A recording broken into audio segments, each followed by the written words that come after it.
খালি চোখে দেখা এই বিশাল আকাশে কি শুধু গ্রহ নক্ষত্রই আছে, নাকি আছে অন্য কোনো জগৎ যেখানে বাস করছে মানুষের চাইতেও অনেক বেশি বুদ্ধিসম্পন্ন এলিয়েন, যারা ফ্লাইং সুশারি করে মাঝে মধ্যেই ঘুরে যায় পৃথিবী থেকে। বছরের পর বছর ধরে মানুষের মধ্যে থাকা এমন কৌতূহলকে আবারও সামনে আনলো আমেরিকার প্রতিরক্ষা দপ্তর পেন্টাগন। শুক্রবার আমেরিকার প্রতিরক্ষা দপ্তর পেন্টাগন ইউএফও বা ইউএপি অর্থাৎ আকাশে দেখা অজ্ঞাত উড়ন্ত বস্তু বা অজ্ঞাত ঘটনাবলী সম্পর্কিত শতাধিক নথি প্রকাশ করেছে, যা তারা বছরের পর বছর ধরে গোপন রেখে আসছিল। কিন্তু হঠাৎ করেই কেন পেন্টাগন এই 161টি গোপন ফাইল জনসাধারণের জন্য উন্মুক্ত করলো, তা এখন বড় প্রশ্ন। আর কি বা আছে গোপন এই নথিগুলোতে? শুক্রবার প্রকাশিত এইসব নথিতে উঠে এসেছে এমন সব রহস্যময় ঘটনার বর্ণনা, যা দেখেছেন সাধারণ মানুষ থেকে শুরু করে আমেরিকার সামরিক বাহিনী ও অ্যাপোলো মিশনের মহাকাশচারীরাও। চাঁদের আকাশে অদ্ভুত আলো, মহাকাশে ভেসে থাকা অজানা বস্তু আর সামরিক রাডারে ধরা না পড়া রহস্যময় সব গতিবিধি, যা ঘিরে শুরু হয়েছে নতুন করে আলোচনা পর্যালোচনা। ইউএপি সম্পর্কিত 161টি ফাইলে বলা হয়েছে বহু বছর ধরে সংগ্রহ করা ইউএফও সংক্রান্ত রিপোর্ট এখন জনসাধারণের জন্য উন্মুক্ত। স্বয়ং আমেরিকার প্রেসিডেন্ট ডোনাল্ড ট্রাম্পের নির্দেশেই এইসব নথি প্রকাশ করা হয়েছে। ট্রাম্প জানিয়েছেন জনগণের ব্যাপক আগ্রহের কারণেই এই সিদ্ধান্ত নেওয়া হয়েছে।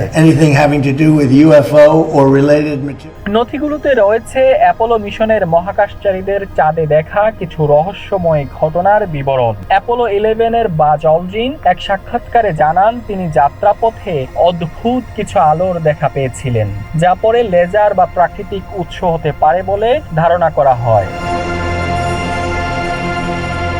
অ্যাপোলো 12-এর নভোচারী অ্যালেন বিন মহাকাশে ঝলকানি ও ভাসমান কণা দেখার কথা জানান। আর অ্যাপোলো 17 মিশনের মহাকাশচারীরাও বোর্ডে থাকা অবস্থায় আতশবাজির মতো আলো দেখার দাবি করেন, যদিও পরে এটি বরফ কণার প্রতিফলন হতে পারে বলে ব্যাখ্যা দেওয়া হয়।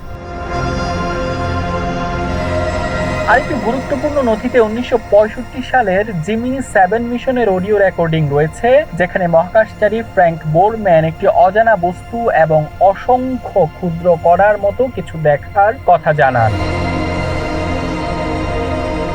শুধু মহাকাশই নয়, 1957 সাল থেকে শুরু করে সাম্প্রতিক বছরগুলোতেও আমেরিকার বিভিন্ন জায়গায় আকাশে অদ্ভুত উড়ন্ত বস্তু ও উজ্জ্বল আলো দেখার দাবি করেছেন সাধারণ মানুষ। কোথাও গোলাকার যান, আবার কোথাও ধাতব বস্তু ভেসে ওঠার মতো দৃশ্যের কথা উল্লেখ রয়েছে সেই সব নথিতে।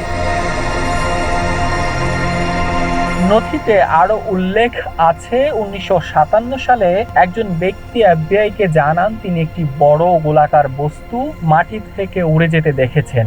2023 সালেও যুক্তরাষ্ট্রের কিছু নাগরিক আকাশে ধাতব বস্তু ও উজ্জ্বল আলোর চলাচল করতে দেখেছেন বলে দাবি করেন। এইসব নথিতে আরো বলা হয়েছে 2022 ও 2024 সালে মার্কিন সামরিক ভিডিওতে ইরাক, সিরিয়া এবং সংযুক্ত আরব আমিরাতের আকাশে কিছু অজ্ঞাত উড়ন্ত বস্তু দেখা যায়, যেগুলোকে আনআইডেন্টিফাইড অ্যানোমেলাস ফেনোমেনা হিসেবে উল্লেখ করা হয়েছে। তবে এগুলো আসলে ক্ষেপণাস্ত্র নাকি অন্য কিছু তা এখনো নিশ্চিত নয়। পেন্টাগনের এই নথি প্রকাশকে আমেরিকার কিছু কংগ্রেস সদস্য স্বচ্ছতার দিকে বড় পদক্ষেপ হিসেবে দেখলেও অনেকে এটিকে ট্রাম্পের রাজনৈতিক বিভ্রান্তি বলে সমালোচনা করছেন। তারা বলছেন জনগণের আসল সমস্যা যেমন মুদ্রাস্ফীতি এবং ইরান যুদ্ধ থেকে দৃষ্টি সরানোর একটি প্রচেষ্টা এটি। সব মিলিয়ে নতুন করে প্রকাশিত পেন্টাগনের এই নথিগুলো ইউএফও এবং ভিনগ্রহে জীবনের প্রশ্নে নতুন করে কৌতূহল তৈরি করেছে, যদিও এখন পর্যন্ত কোনো ঘটনাই নিশ্চিতভাবে এলিয়েনের অস্তিত্বের প্রমাণ হিসেবে স্বীকৃতি পায়নি। Mainuddin Shamsuzzaman, one digital desk.